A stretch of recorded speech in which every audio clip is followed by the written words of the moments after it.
Welcome sa Panlasa ni Indong. Ngayon magluluto po tayo ng ginataang isda.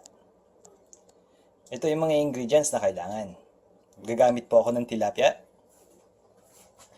kalabasa, sitaw, onion, garlic, ginger, at sili, coconut milk, alamang, and black pepper. Gagamit din po tayo dito ng cooking oil. First step na gagawin po natin, piprito muna natin yung tilapia. Para ho matanggal yung lansa at hindi po madurog.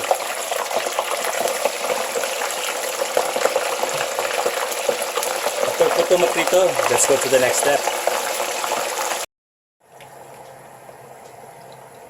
After natin magprito to, ilagay lang po natin sa isang lalagyan.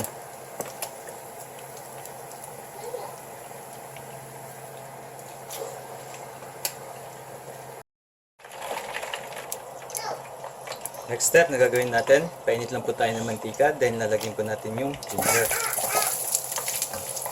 Halu-haluin lang po natin hanggang sa naluto ng konti.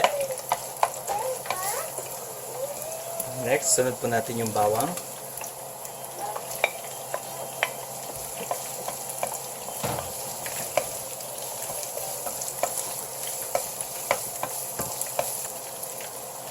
Then, sunod na po natin yung sibuyas. Halu-haluin lang po natin.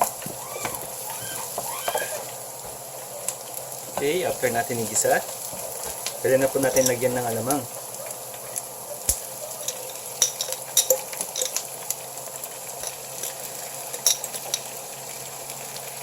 Then, sunod na po natin yung coconut milk.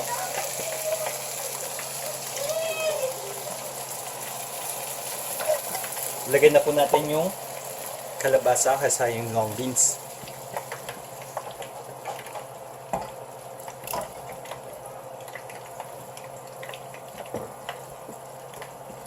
Ayan.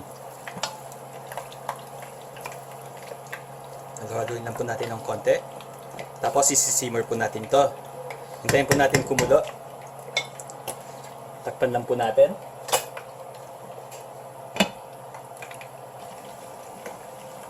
Okay.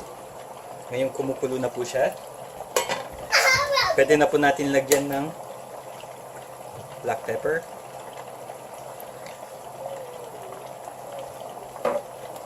Then haluin lang po natin. Tapos tikman nyo po kung tama na po yung alat niya. Then, pwede na po natin ilagay yung isda.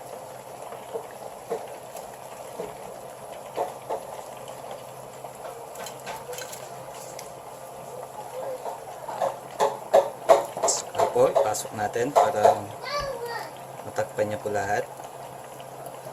Tapos, isimmer lang po natin to for 5 minutes.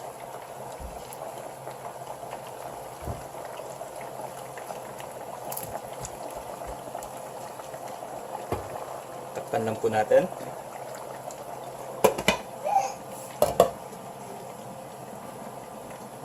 Okay, after 5 minutes, pwede na po natin lagay yung sili sa top. Tapos, patayin na po natin yung apoy. Takpan po natin for 5 minutes, then ready to serve na po. So, heto na po ang ating ginataang isda, ginataang tilapia, ready to serve na po. Sa mga ibang ingredients pa na gusto niyo pong malaman, pumunta lang po kayo sa Panlasa ni Indong. Salamat po!